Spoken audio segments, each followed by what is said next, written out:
Mom and Dad, I've been at a sleepaway camp for almost 3 weeks, and I'm getting very scared. I played video games in a drunken haze. I was 17 years young. Sleepaway Camp was a movie I'm proud to say I discovered all on my own. I was maybe 13 years old or so, and one day while walking through the horror aisle at my local Pick-a-Flick video, a really cool cover grabbed my eye. A white shoe with 3 blue stripes dripped water as it sat perched atop a bloody knife stabbed through its sole.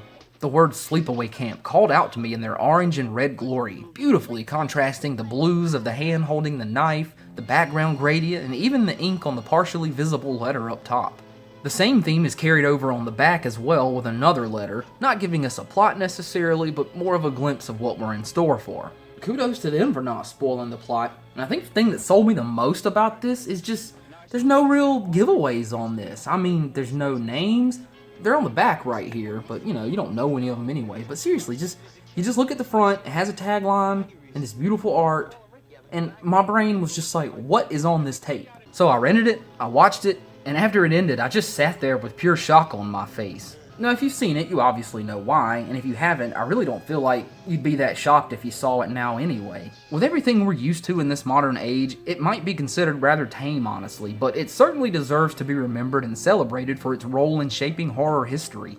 Sleepaway Camp is the story of Angela, an almost mute, shy, and very reserved girl who suffered a great tragedy in her youth. Witnessing her father's death at the hands of a careless camp counselor, the movie jumps to 8 years later where she is now living with her aunt who's clearly got something wrong with her. Goodness, no. And her cousin Ricky, who does his best to look out for her. The two are sent to camp where Angela's quiet, antisocial behavior makes her the target of bullying from almost every person who has a direct encounter with her, save Ricky and a few other people. One person who gets her to open up, Ricky's friend Paul, even manages to form a small relationship with her that he ultimately destroys when he's caught kissing another girl. Give me another chance, will ya? Now look, being the target of a bully is one thing, but being the target of a sexual predator is infinitely worse. And Angela even has her own experience with this in the movie. I got something you're gonna like real good.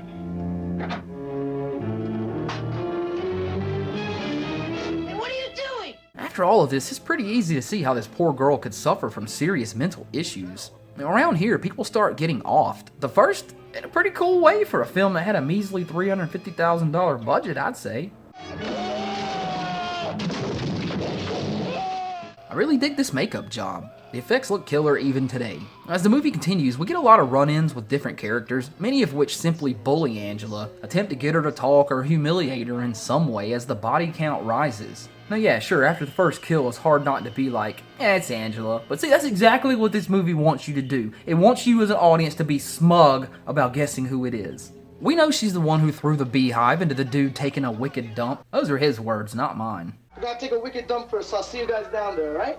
We know she's the one who stabbed Meg in the shower. We don't have to see her to know.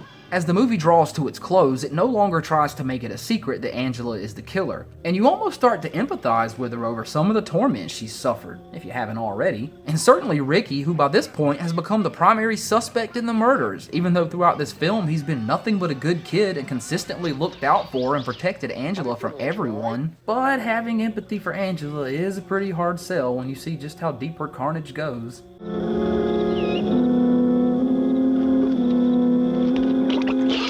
As the bodies pile up, the entire camp is in a panic, and a search party is formed in an attempt to locate the missing children. Ricky is discovered bloody and beaten from an encounter with one of the older counselors who believes him to be the killer, which he quickly finds to not be true. It can't be.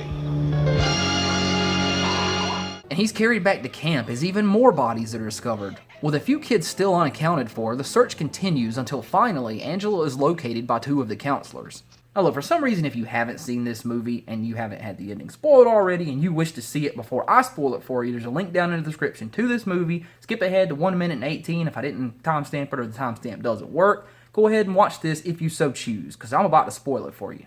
As the 2 counselors approach a naked Angela, she's found sitting with Paul in her lap, and we get a flashback letting us in on a huge twist in the events as we knew them. Angela actually died as well as her father in that accident all those years ago, and Peter was the one who survived. But upon being forced to live with his weirdo aunt, she decided that since they already had a boy, She was going to start raising Peter as Angela.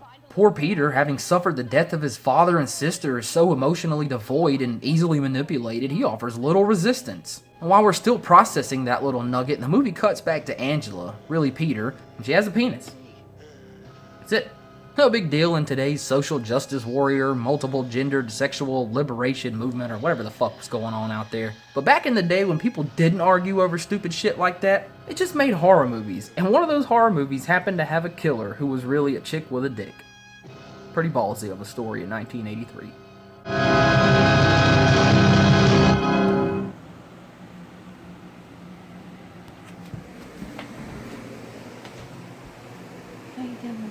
So, were you shocked at all when you discovered that Angela was really a boy named Peter?